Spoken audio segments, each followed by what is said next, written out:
Hey, good morning, YouTube. Yes, Rod Hardman here. You know, I made a video, what was it? I think Saturday, early morning. It was about 5:45 in the morning. In regards to the Ebola situation where it's kind of fizzling out now. But I was talking with some people, and I got kind of curious. I had to talk to a friend of mine who is a doctor, matter of fact, and I talked to him about this Ebola. All right, and when I was talking to him, I asked him. I said, "Now let me ask you a question. Is this an airborne virus or is it not an airborne virus?" And he's saying, quote unquote, the CDC is informing the doctors not to let out that this is a potential airborne virus. All right. In other words, because I brought something to his attention. Like I said, when you cough or you sneeze, all right, you generally throw out saliva. All right, and saliva carries germs. So that's what makes this an airborne virus. Now, I also pointed out something to the doctor, and I don't want to say his name because the simple fact is he is my doctor, and I don't want to give out information in regards to who he is for the simple fact it could damage his practice, and the federal government may come down on his ass about it.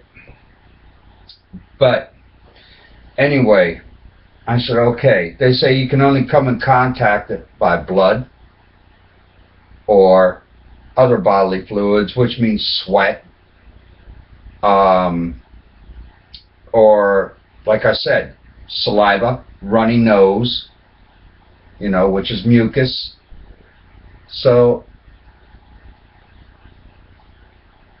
this does make it an airborne virus. So why is the CDC covering it up and saying, oh, it's not an airborne virus?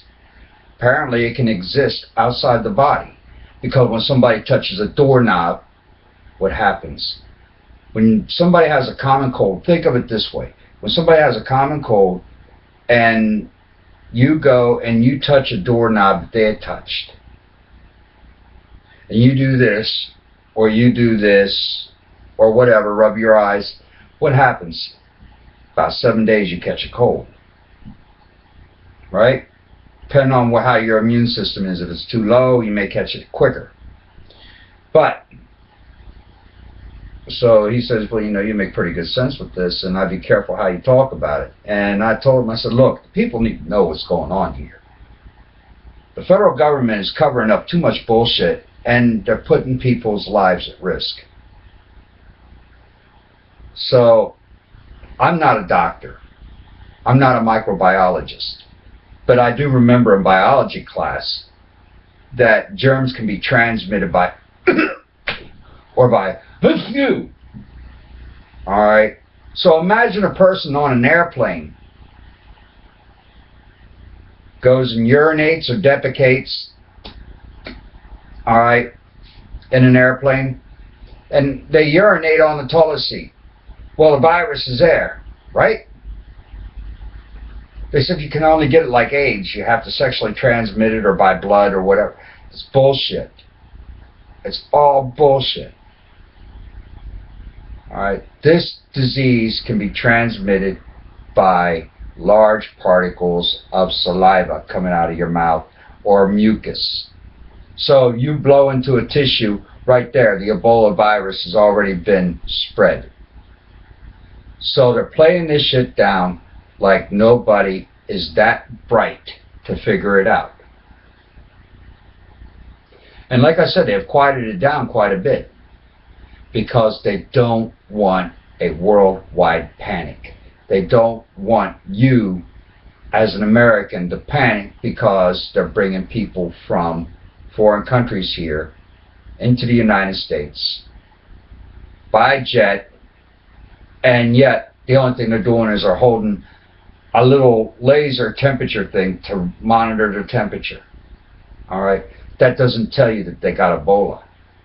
The only way it can be detected or found is by a simple blood test. But they're not going to do that, because if they did that, then what would happen? Oh my God, it just got contaminated because I touched this person. Or, oh, we got it. Now we're going to panic people because now we're taking their blood. Yeah. They can do all this DNA swiping in your mouth. All they got to do is take a cotton swab, swipe your mouth with it, and check it for signs of Ebola. That's all they got to do. Common sense. But anyway, you know, like I said, I'm not a microbiologist. Some of you people out here might know about microbiology and know what microorganisms can live outside the body the longest, and maybe you should put your opinions down here and enlighten us on YouTube why the government would cover this up so much that, like I said, I know they don't want to stir a panic, but the truth has to be gotten out there. People have to prepare themselves for what could possibly happen. All right, so you people that are scientists, that are doctors, please weigh in on this. Please enlighten my mind what your opinion is to this Ebola situation and whether the CDC is lying to cover all this up, knowing that this has a 60 to 90% mortality rate. All right? Till next time, this is Rod Hardman. Have a pleasant day. You all be safe out there and watch out for whom you may come in contact with. All right? I'm looking forward to seeing you all here in the nearby future, and hopefully not seeing so many in the ground because of this disease. All right? Till next time, you all take care.